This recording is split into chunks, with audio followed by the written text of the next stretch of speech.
Hello, viewers. We are going to talk about videos number 472 and 481 here.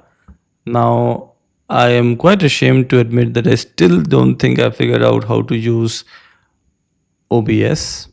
It really does bother me. I feel that I have. I just went on talking for a long time without realizing that I was not live. And now I am live, so we will get to the point very, very quickly. Let's start with video number 472. Video number 472, I talked about the 20-year anniversary of YouTube. And in video number 472, I talked about how YouTube has grown from a site which had grainy cat videos. It started with the famous video of the zoo.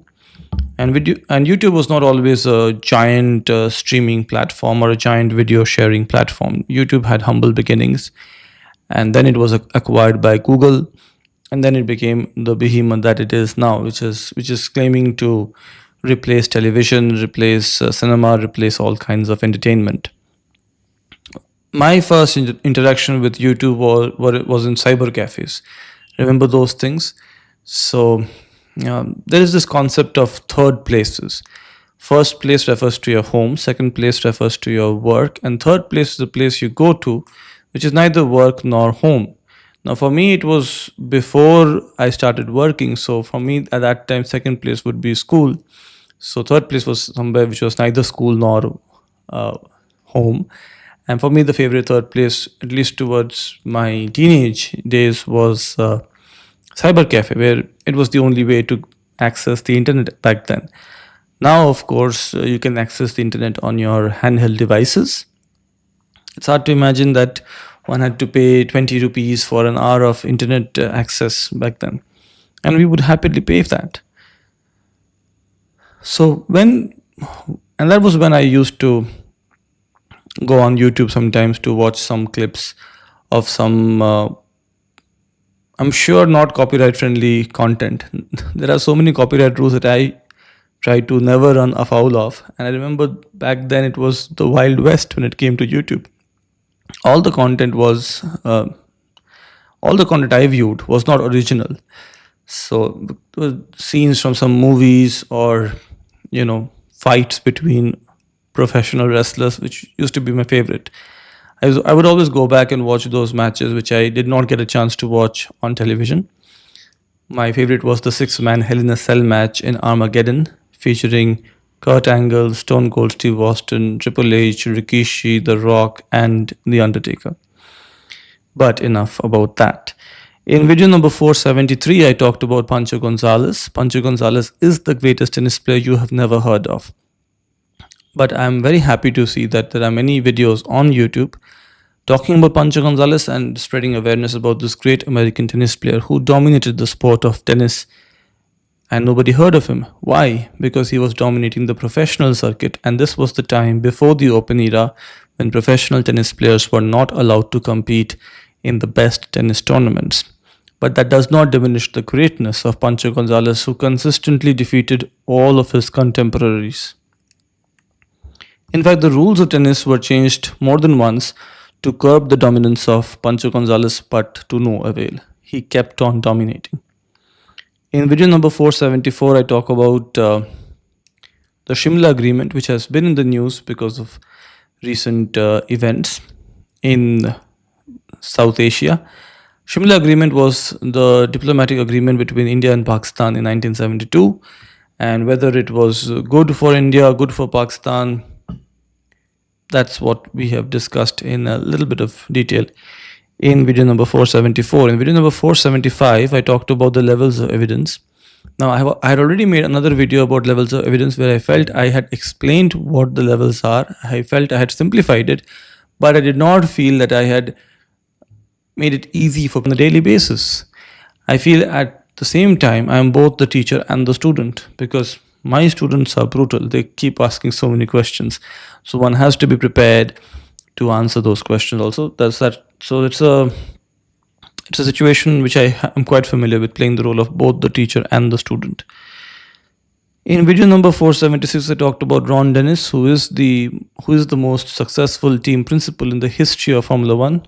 He was the team principal for McLaren for many years, and at some point between the mid 80s till the end of the 20th century, McLaren was the team to beat in Formula One. McLaren, Williams, these were the two teams to beat in Formula One, and McLaren had a prolonged spell of dominance with Niki Lauda, then Alain Prost, then Ayrton Senna, and then Mika Häkkinen.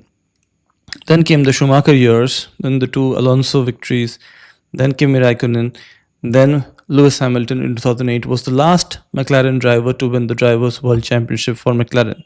In 2025, people are predicting that McLaren will once again win the Drivers' World Championship, but my bet remains Max Verstappen. Let's see what happens. In video number 477, I talked about the American multi-generational struggle between doctors in America, not necessarily American doctors, but doctors in America, where there is an attempt to reckon with the age-old. There is an attempt to grapple with the age-old question whether the job of a doctor is a job or a calling. It's a loaded question which can have many interpretations and many intelligent answers. So an American newspaper tried to answer that question, and I tried to document that article in this particular video. 477. In video number 478, I talked about the last 2 years after passing MRCS ENT, the pros and cons. In video number 479, I answered some of the most commonly asked questions that I have encountered in the comment section of my YouTube channel. I tried to create one video where I've answered all the questions, but I probably will get similar questions in the form of comments in the future also, which I do welcome because I really do like the comments.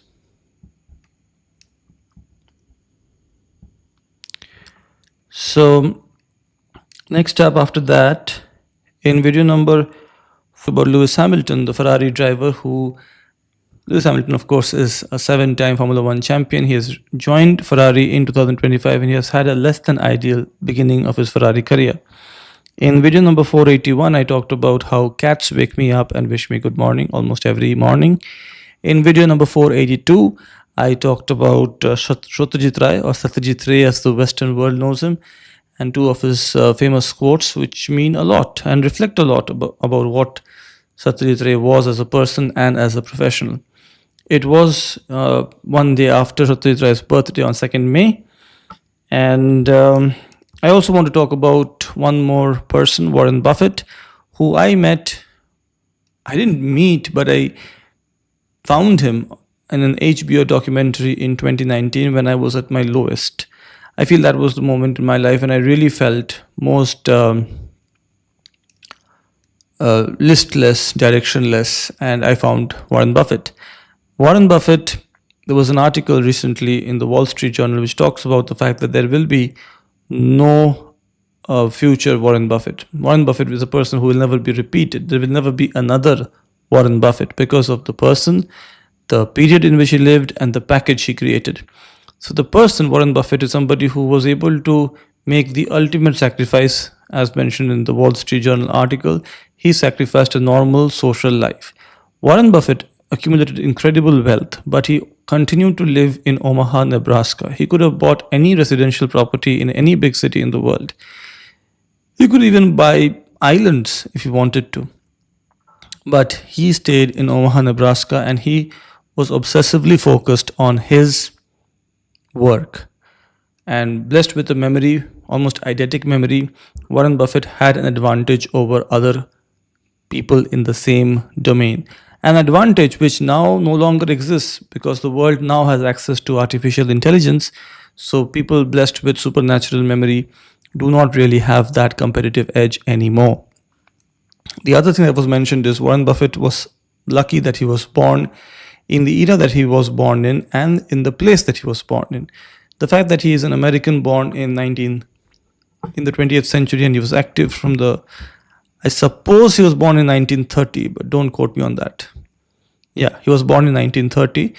So he was able to start dominating the stock market scene before index funds and institutional investors really became mainstream. And he was also able to developed this package that is Berkshire Hathaway, which is not a traditional investment vehicle. It's not a hedge fund. And Warren Buffett's mantra of being greedy when others are fearful and being fearful when others are greedy does not really work in many other investment companies where the investors are not really so patient with their CEOs.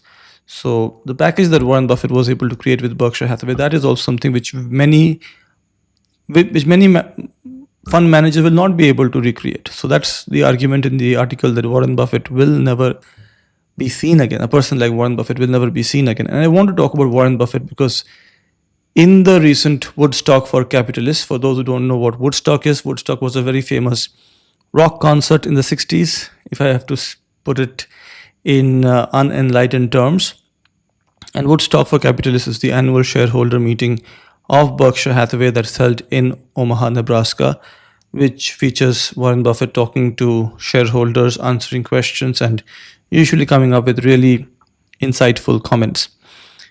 In that meeting, Warren Buffett announced that he is planning to step down as the chief executive officer of Berkshire Hathaway this year. He'll be replaced by Greg Abel. Now, the reason I'm talking about Warren Buffett is the last time a favorite chief executive officer of mine, Steve Jobs, stepped down from Apple, I felt he would be alive for a long time after stepping down. Maybe we would see something else that Steve Jobs would do after his career with Apple ended. But that wasn't the case. He passed away that same year. So I wanted to talk about Warren Buffett while he was still alive. And this is my homage to Warren Buffett, this particular video. Thank you for watching it. And